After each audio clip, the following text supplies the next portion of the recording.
दोस्तों नमस्कार। आज हम एक ऐसे विषय पर बात करने वाले हैं जिसने पूरी दुनिया का ध्यान अपनी ओर खींचा है। आपने सोशल मीडिया पर सुना होगा कि चीन ने ऐसा रोबोट बना लिया है जो बच्चे पैदा करेगा। यह खबर सुनते ही हर किसी के मन में सवाल उठता है, क्या यह सच है? क्या अगर सच है तो समाज पर इसका क्या असर होगा? और सबसे बड़ा सवाल, भारत को क्या करना चाहिए ताकि भविष्य में चीन से आगे निकल सके? दोस्तों सबसे पहले सच जान लेते हैं। आज की तारीख में कोई भी रोबोट बच्चा पैदा नहीं कर सकता। यह सिर्फ अफवाह और झूठी खबर है। विज्ञान अभी इतनी दूर नहीं पहुंचा है कि कोई मशीन इंसानों की तरह बच्चे पैदा करे। हाँ, दुनिया भर में आर्टिफिशियल कुंभ यानी कृत्रिम गर्भ पर रिसर्च जरूर हो रही है, लेकिन इसका मकसद बच्चा पैदा करना नहीं बल्कि उन छोटे छोटे प्री मेच्योर बच्चों की जान बचाना है जो समय से पहले जन्म ले लेते हैं। यानी असली रिसर्च बच्चों को जीवन देने की है, न कि मशीन से बच्चा पैदा करने की। लेकिन सोचने वाली बात यह है कि अगर कल को ऐसी कोई तकनीक हकीकत बन गई तो इसका समाज पर क्या असर पड़ेगा? माँ और बच्चे का रिश्ता जो सबसे पवित्र रिश्ता है, उस पर सवाल खड़े होंगे। पारिवारिक मूल्य, हमारी संस्कृति और परंपराएं बदल जाएंगी। समाज में अमीरी गरीबी का फासला और बढ़ सकता है क्योंकि ऐसी तकनीक महंगी होगी। यानी फायदे से ज्यादा नुकसान ही दिख रहे हैं। चीन से भारत को क्या खतरा? दोस्तों चीन हमेशा से तकनीक और विज्ञान में बड़ा निवेश करता रहा है। उसका मकसद सिर्फ तरक्की नहीं बल्कि दुनिया में दबदबा बनाना भी है। अगर भविष्य में चीन हर नई तकनीक में आगे निकल गया तो भारत जैसे देशों के लिए खतरा हो सकता है। लेकिन क्या भारत पीछे है? क्या नहीं दोस्तों, भारत ने बार बार साबित किया है कि जब हम ठान लेते हैं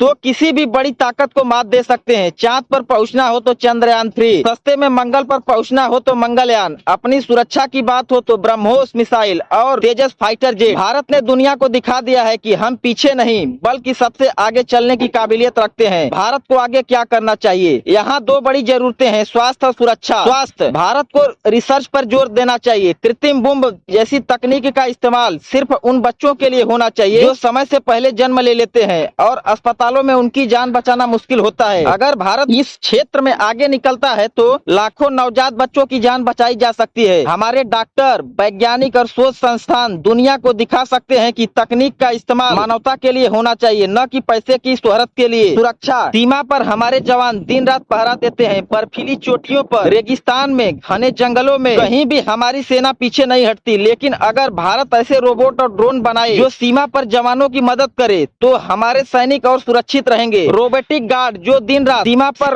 नजर रखे हैं, ड्रोन जो दुश्मन की हर हलचल पर तुरंत नजर डाले, आर्टिफिशियल इंटेलिजेंस से लैस सुरक्षा सिस्टम जो किसी भी खतरे को पहले ही भांप ले। सोचिए जब भारत की सीमाओं पर ऐसे रोबोट तैनात होंगे तो कोई भी दुश्मन भारत की ओर आंख उठाकर नहीं देख पाएगा। दोस्तों आज सबसे बड़ी जरूरत है देश प्रेम और आत्मनिर्भरता की। अगर हम सब मिलकर भारत को आगे बढ़ाएंगे तो हमें चीन से डरने की जरूरत नहीं बल्कि पूरी दुनिया भारत की ओर देखेगी। याद रखिए, जो देश अपनी तकनीक पर भरोसा करता है वही दुनिया में सबसे आगे जाता है। भारत ने मेक इन इंडिया और आत्मनिर्भर भारत का नारा दिया है। अब जरूरत है इसे दिल से अपनाने की। हर युवा को, हर छात्र को, हर स्टार्टअप को इस दिशा में काम करना होगा। कोई स्वास्थ्य में नया आविष्कार करे, कोई सुरक्षा के लिए नया रोबोट बनाए, कोई शिक्षा और तकनीक में नया प्रयोग करे। यह सब तभी संभव है जब हम सब मिलकर यह ठान ले कि भारत को 21वीं सदी की सबसे बड़ी शक्ति बनाना है। चीन से क्या सीखना चाहिए? दोस्तों चीन की सबसे बड़ी ताकत उसका अनुशासन और रिसर्च पर ध्यान। हमें भी यही सीख लेनी चाहिए कि अगर हमें आगे बढ़ना है तो शिक्षा पर निवेश करना होगा, वैज्ञानिकों को रिसर्च के लिए पूरा समर्थन देना होगा और तकनीक का इस्तेमाल सिर्फ अच्छे कामों के लिए करना होगा। भविष्य में भारत कैसे चीन को पीछे छोड़ सकता है? सेमीकंडक्टर और चिप निर्माण, अगर भारत यहाँ आगे निकलता है तो पूरी दुनिया हमारी ओर देखेगी। एआई और रोबोटिक्स, हमें ऐसी तकनीक पर काम करना चाहिए जो इंसानों को मदद करे बल्कि इंसानों को रिप्लेस न करे। डिफेंस और स्पेस टेक्नोलॉजी, यही वो क्षेत्र है जहां भारत पहले से मजबूत है और इसे और मजबूत करना होगा। दोस्तों आज भले ही चीन की अफवाहें दुनिया में चर्चा का विषय हो, लेकिन सच्चाई यह है कि